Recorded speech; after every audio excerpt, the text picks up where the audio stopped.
Hi, I'm Captain Steve Chaconis. Welcome to the National Bass Fishing Show, and today we're going to be talking about line diameter. Line diameter is really the key when you're choosing a fishing line. If you're fishing really deep, something like a drop shot in 20, 30 feet of water, you want to have thinner line. You want to have thinner line for a couple of reasons. One, it helps to get the bait down much quicker. A thicker line will actually make that bait just sort of drag through the water before it actually gets into your strike zone. So thinner line that way. Also, thinner line helps when you're doing the hook set. You have thinner line, it comes through the water a lot better, so you're able to drive that hook into the fish's mouth. But the most important benefit of having thinner line is that the fish doesn't feel the drag of the line. So when you're fishing deep, or you're fishing clear water, or you're fishing far away from the boat, you want to go with thinner line because the fish won't feel the drag. You'll be able to set the hooks better, and it'll get right down to the bottom, right to where you're fishing.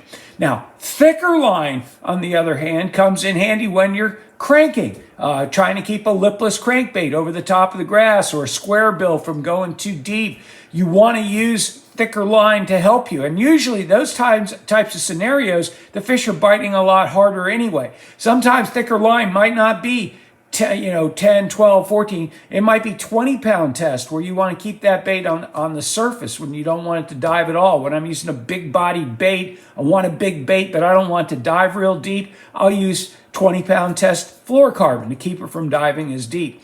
Now, braided line is the great equalizer because I could use braid on my spinning gear and just change my leaders to accommodate different seasons. I'm settling in at 10 to 15 pound braid. That's what I'm using. I used to use 20, but now I'm at 15 or 20.